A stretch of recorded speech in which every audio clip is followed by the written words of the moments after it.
when a single dish challenged an entire culture. At first, it looked harmless, just a plate placed on a table, offered without explanation. But within weeks, that single dish would ignite arguments in kitchens, classrooms, and city streets, forcing an entire culture to confront what it believed about itself. Food is never just food. It carries memory, hierarchy, pride, and fear.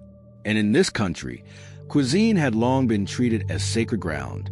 Recipes were protected like heritage documents. Flavors were markers of identity. To alter them was to risk being accused of betrayal. Yet in a modest restaurant far from the centers of power, one chef unknowingly crossed a line that had been guarded for generations. The dish was born from frustration, not rebellion. The chef had spent years mastering the classical canon, cooking with discipline and respect. But something felt incomplete. The food was flawless, yet hollow. It spoke of the past with precision, but said nothing about the present. So one evening, after service ended and the kitchen emptied, he began to experiment, not with innovation for its own sake, but with honesty. He removed an ingredient everyone considered untouchable. He replaced it with something humble, even controversial. The result was bold, unfamiliar, and unsettling. When he tasted it, he felt both fear and certainty. He knew it would offend some, but he also knew it told the truth of who he was and who his culture had become. When the dish appeared on the menu, reactions were immediate. Some diners praised its courage. Others accused the chef of disrespect. Elders called it an insult to tradition. Younger guests defended it as evolution. What had once been quiet disagreement quickly became open conflict.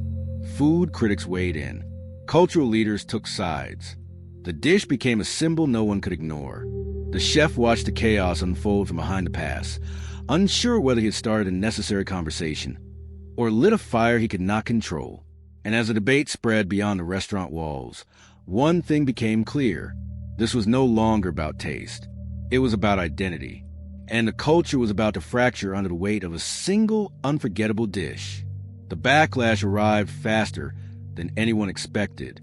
Newspapers published opinion pieces arguing whether the dish represented progress or cultural decay.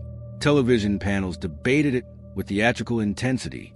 Social feeds flooded with images of the plate, captioned with outrage, admiration, or disbelief. What had once been a quiet experiment now lived at the center of a national conversation. Inside the restaurant, the atmosphere grew tense. Diners no longer came just to eat. They came to take a position. Some ordered the dish as an act of solidarity. Others ordered it just to reject it publicly. Conversations grew heated. Staff learned to read the room before plates even hit the table. The chef felt the weight of every service pressing heavier than the last. Yet beneath the noise, something deeper was happening. People began talking to each other again.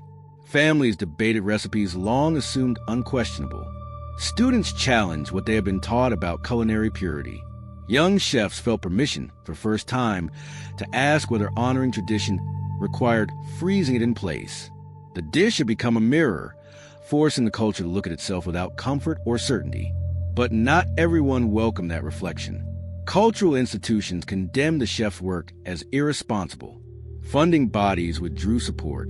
Suppliers refused to provide ingredients, afraid of being associated with controversy. Even some longtime colleagues distanced themselves, unwilling to be caught on the wrong side of history. The chef found himself isolated, praised loudly by strangers and abandoned quietly by peers. The pressure peaked when a National Culinary Council announced an investigation. They claimed the dish violated protected standards meant to preserve cultural authenticity. If found guilty, the restaurant could lose its license to operate under its traditional designation. It was a warning disguised as bureaucracy. The chef stood alone in the kitchen that night, staring at the plate that had changed everything. He asked himself the question no one else could answer. Had he crossed a line that should never be crossed, or revealed one that never should have existed? The conflict was no longer theoretical.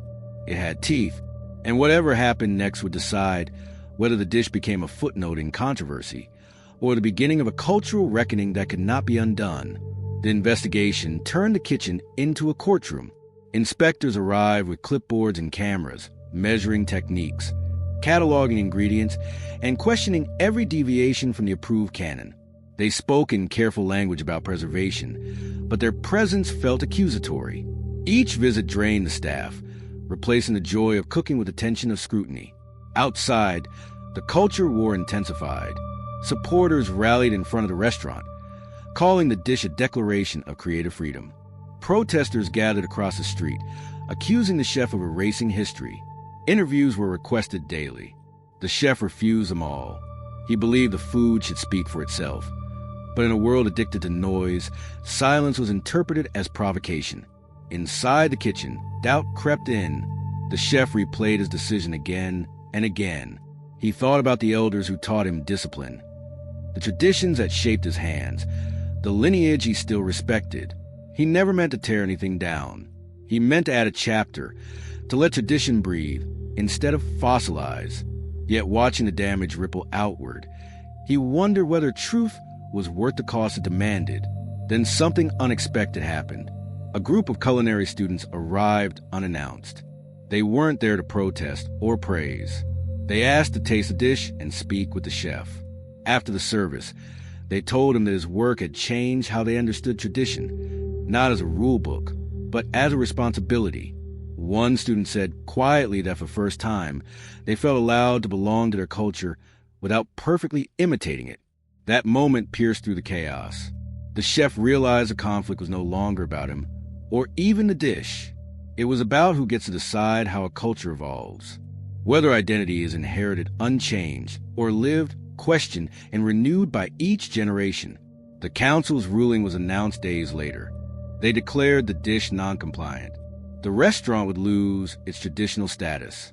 Grants were revoked. Official recognition erased. To many, it sounded like punishment. To others, vindication. Cameras captured the moment as if it were a verdict passed on the culture itself. But in the quiet aftermath, something shifted. Freed from the obligation to perform authenticity, the chef removed the traditional label from his door. He simplified the menu. He kept the dish exactly as it was, not in defiance, but in honesty. And without realizing it, he stepped into a space few dared occupy. He chose truth over permission.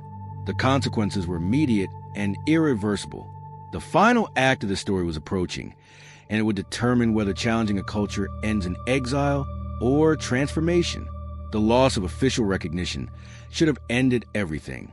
Without grants, without status, without protection, the restaurant was expected to fade quietly into obscurity. And for a brief moment, it almost did. Reservations dropped, tourists disappeared. Critics moved on to safer stories. The silence fell heavy, but it was different from before. It was honest. Then the locals returned, not out of protest, not out of loyalty to controversy. They came because the food still spoke to them, because the dish still tasted like something real. Conversations in the dining room softened. The arguments faded. What remained was curiosity, an openness that hadn't existed when tradition felt enforced rather than lived. Other chefs followed, not by copying the dish, but by questioning their own. They adjusted recipes quietly. They re-examined ingredients once deemed untouchable. They began telling their own stories instead of repeating inherited ones word for word. The culture didn't collapse. It expanded, unevenly, imperfectly, but truthfully. Years later, culinary historians would look back and argue about when the shift really began. Some would point to policy changes, others to generational turnover. But many would trace it to one dish that dared to ask an uncomfortable question. Can tradition survive if it's never challenged? The chef never became a public figure. He kept cooking, teaching, listening.